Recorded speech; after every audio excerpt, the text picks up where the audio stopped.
Il n'y aura personne pour honorer et remercier les soldats soviétiques qui ont libéré le camp d'Auschwitz-Birkenau lors de la cérémonie commémorative.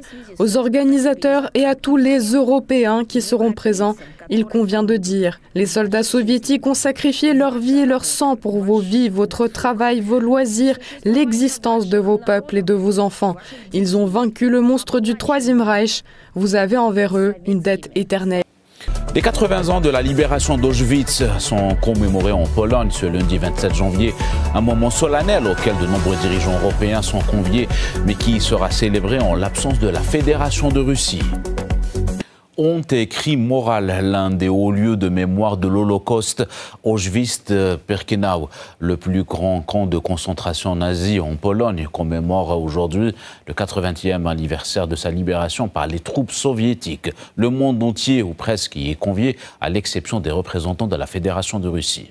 Le président français Emmanuel Macron ainsi que nombre de ses homologues européens se sont rendus en Pologne aujourd'hui. Volodymyr Zelensky, le chef du régime de Kiev, qualifié de néo-nazi par Moscou, participe également aux événements qui commémorent le 80e anniversaire de la libération du camp de concentration d'Auschwitz. Toutefois, l'objectif principal de l'homme politique ukrainien est de rencontrer d'autres invités, notamment le dirigeant français et le président du Conseil européen, Antonio Costa, pour évoquer la poursuite du financement du conflit militaire.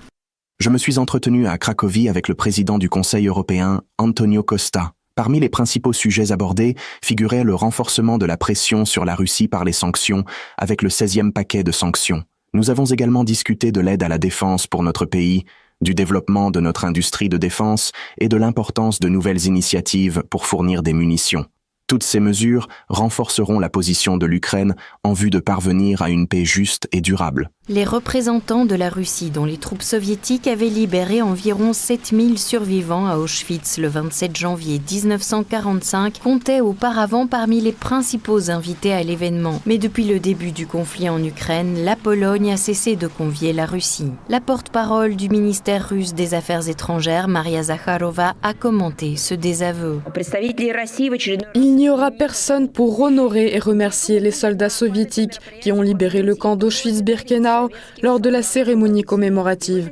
Aux organisateurs et à tous les Européens qui seront présents, il convient de dire, les soldats soviétiques ont sacrifié leur vie et leur sang pour vos vies, votre travail, vos loisirs, l'existence de vos peuples et de vos enfants.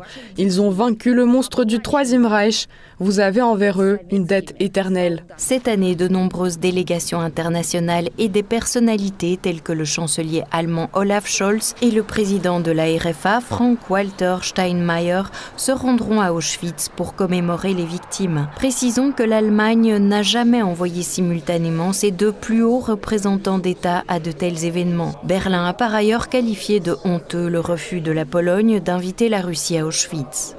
L'armée rouge a libéré Auschwitz. La Russie a porté le plus lourd fardeau de la Seconde Guerre mondiale. Pourtant, la Russie n'est pas invitée au 80e anniversaire de la libération du camp d'Auschwitz. C'est scandaleux. À la veille du 80e anniversaire de la libération d'Auschwitz, des discussions ont eu lieu en Pologne au sujet de la participation éventuelle aux cérémonies officielles du Premier ministre israélien Benjamin Netanyahou. Le 9 janvier, le gouvernement polonais a adopté un décret garantissant la participation libre et en toute sécurité de Netanyahou à tout événement. Pour rappel, l'armée rouge a libéré Auschwitz le 27 janvier 1945. En 1947, un musée a été créé sur le site d'Auschwitz-Birkenau et en 1979, l'ancien camp de concentration a été inscrit sur la liste du patrimoine mondial de l'UNESCO.